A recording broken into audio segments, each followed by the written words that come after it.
16h-20h, c'est Virgile sur M.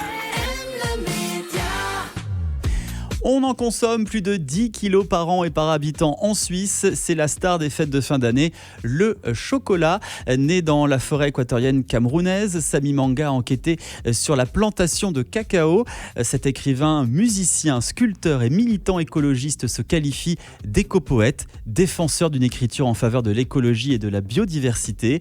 Son livre, intitulé « Chocolater le goût amer de la culture du cacao », raconte le parcours de la plantation de cacao à notre tablette de chocolat. Samy Manga nous fait l'honneur d'être avec nous ce soir. Bonjour Samy. Bonjour. On est très heureux de te recevoir. Alors Samy, tu es installé à Lausanne depuis quelques années. L'écologie, c'est un thème qui te tient à cœur.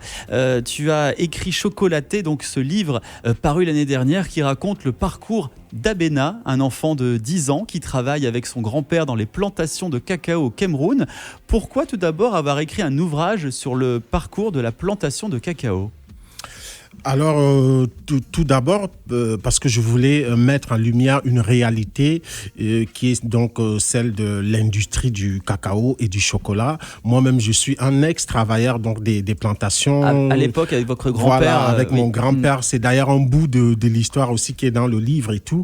Et puis après, plus tard, j'ai découvert le chocolat et j'ai voulu partager cette parole, c'est-à-dire que partager un peu le résultat de mes recherches sur le plan donc de cette culture du cacao, sur le plan environnemental, humain, économique et toutes les dérives que cette culture entraîne, quoi. Alors, au début de l'ouvrage, vous décrivez le travail des ouvriers agricoles et les dangers qu'ils prennent entre les maladies, les risques avec les produits toxiques, les pesticides.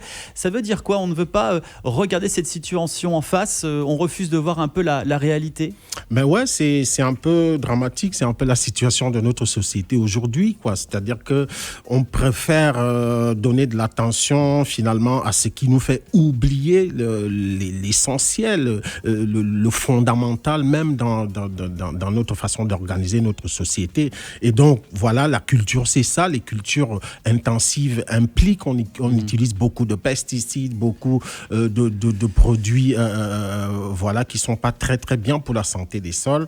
Histoire de produire un maximum. De produire toujours plus. Et donc, on est dans un productivisme qui fait que il y a un impact aussi gravissime au niveau humain et environnemental.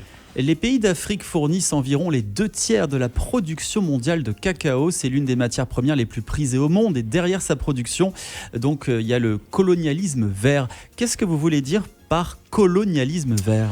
Alors, c'est simple. Le colonialisme vert, ici, pour nous, c'est simplement ce fait-là qui fait que les Africains ne sont pas réellement propriétaires de leurs matières premières. Ils ne sont pas libres de faire ce qu'ils veulent avec les ressources naturelles qu'ils ont. On voit très bien que c'est un des continents, entre guillemets, les plus pauvres, ce qui n'est pas vrai, il faut le noter, mais c'est quand même le continent qui regroupe le plus, on va dire, le taux de matières premières le plus exorbitant au monde. Et c'est quand même ce continent aussi où on trouve pas mal de problèmes. Donc, pourtant, beaucoup de multinationales, beaucoup de forces étrangères se nourrissent en Afrique, se ravitaillent en Afrique.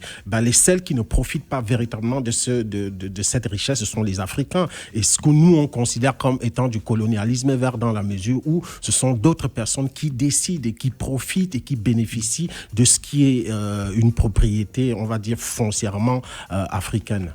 La force de Chocolater, c'est aussi la richesse de vos descriptions et la poésie avec laquelle vous transportez un petit peu le lecteur. Vous parlez dans votre ouvrage d'enfants écorce. Vous êtes vous-même un enfant écorce ? Ça veut dire quoi ? Oui, alors enfant écorce, j'ai voulu aussi ajouter cette dimension-là. Alors moi, j'ai perdu ma mère quand j'avais 4 ans et chez nous, dans la forêt équatoriale, dans le centre du Cameroun, il y a un rituel qui a été mis en place par nos ancêtres ancêtres qui consiste à fortifier les enfants qui perdent leurs parents très tôt, généralement en moins de 5 ans, parce que on estime qu'ils ont perdu un lien fondamental qu'il faut reconstituer. Et pour nous, la forêt est vitale, l'énergie des arbres, l'énergie des ancêtres est importante. Et donc, du coup, il y a un rituel que je ne peux pas vous expliquer ici, mais qui se met en place pour pouvoir charger cet enfant qui vient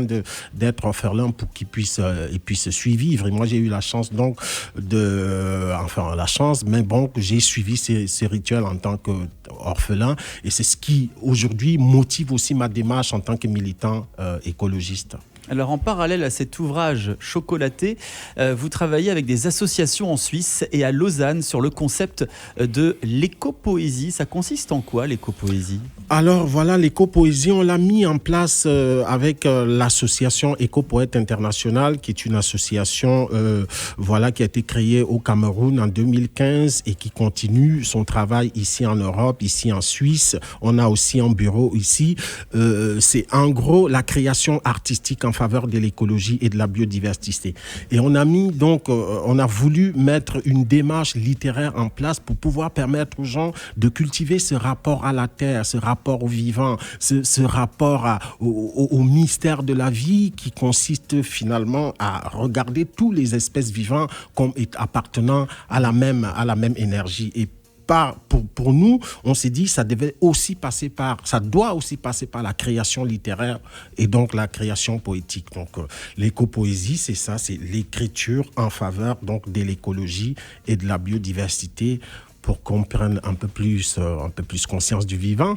Et oui, c'est pas toujours facile de prendre conscience du vivant. En tout cas, Samy Manga est là pour nous donner une